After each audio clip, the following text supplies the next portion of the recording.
Thank you all for being here. Very much appreciated. I want to thank Steve Schwarzman for putting together this very incredible group of world-class business leaders. That's what you are.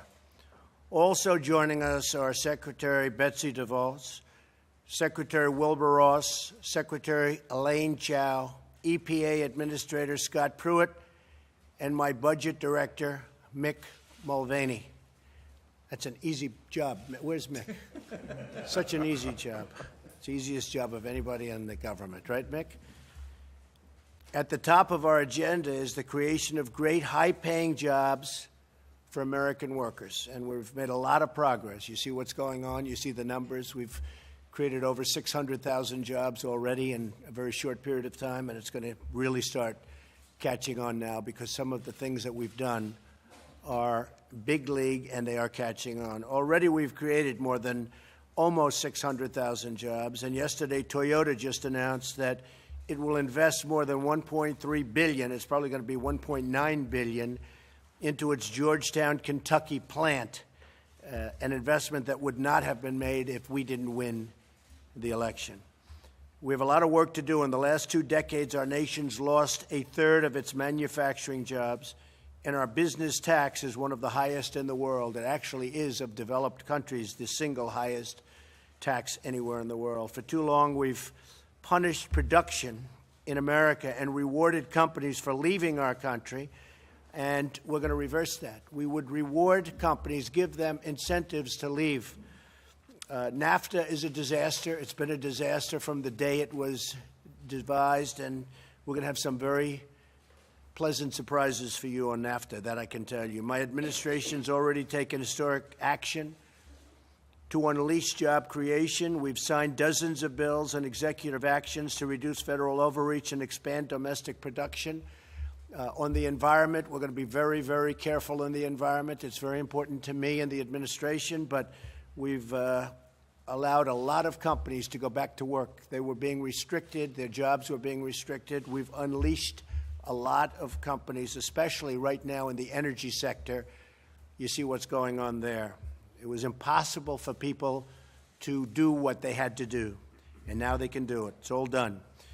We're also working to modernize our economy and harness the full potential of women in the workforce, which is crucial to our economic success. Economic confidence is sweeping the nation. You saw the new survey that came out. It's at 93, which is the highest it's ever been. 93% of manufacturers are optimistic about the future. It was a 27% increase over 2 months ago when it was also high because of the administration, and much higher than it's ever been. 93%, highest it's ever been. This is just the beginning. We're going to reduce taxes.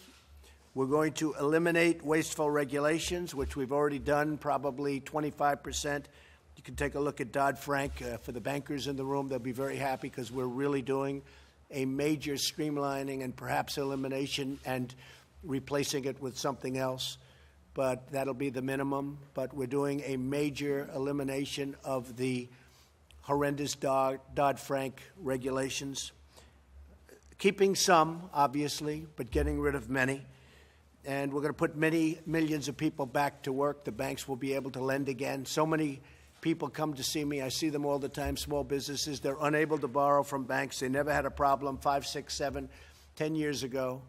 They had great bankers. They had great relationships. Now they can't borrow. And we're going to let the banks loan them money, and they can build their businesses. So with your help and insights, we will use the private sector innovation to drive job creation and reform government.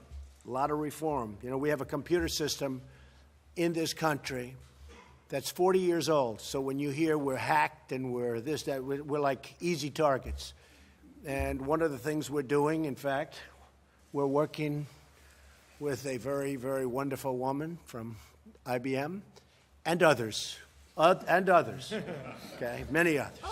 It's like when I said to Lockheed, I like the F-35 fighter jet, but then I said, but I also like the Boeing F-18. Okay, so I love your computers, but we're also looking at others, all right?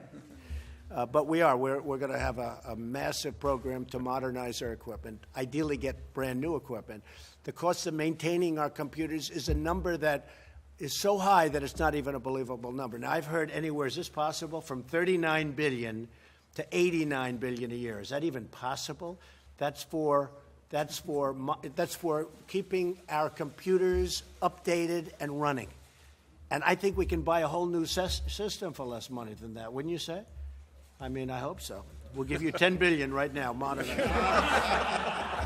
So I want to thank everybody for being. I know most of you, you really are the top. And I want to thank my friend Jack Welch for being with us too. I've known Jack so long. We did deals together, right? Trump International, big success, and the other one on Park Avenue. We had great success together with your real estate group, who are terrific people, Dale Fry and everybody, right? Terrific, and John. So I just want to thank you. You've been a special guy for a long time. And we'll get down to business. Maybe before the media leaves, we can go around the room and we'll just introduce. We all know Steve, and I want to thank you, Steve, for putting the group together. Would you like to say something while all those cameras are running? Yeah, I think we should say that we've had a really interesting day so far. What we did is we divided into 5 groups, meeting with each of the 5 secretaries that the president mentioned. It's an open discussion. The secretaries presented what they were trying to achieve, and we had several people from the forum meeting with them and making comments on what they were doing to hopefully, make their jobs better. We've been looking at trade, education and workforce development, energy and the environment, regulatory reform, and infrastructure. All these things are really important. And we're focused. The people in the administration are also focused and working together. Hopefully we'll have a bunch of really good outcomes. We will. Chris? Rich Lester, Boston Consulting Group. Toby Cosgrove, Cleveland Clinic. Jenny Rometti, IBM. Karen Barr, General Motors. Paul Atkins, Liverpool Department. Dan Jurgen, IHS Marketing. Scott Pruitt, EPA Administrator. Larry Fink, BlackRock. University. Mark Weinberger, EY. Jim McNerney, ex-Boeing. Doug McMillan, Walmart. Ambrose, BNSF Railway. Yes. Little Power, Common Good. Wahoo Ministry Global Infrastructure Office. Okay. Thank you very much. Thank you very much. Thank you.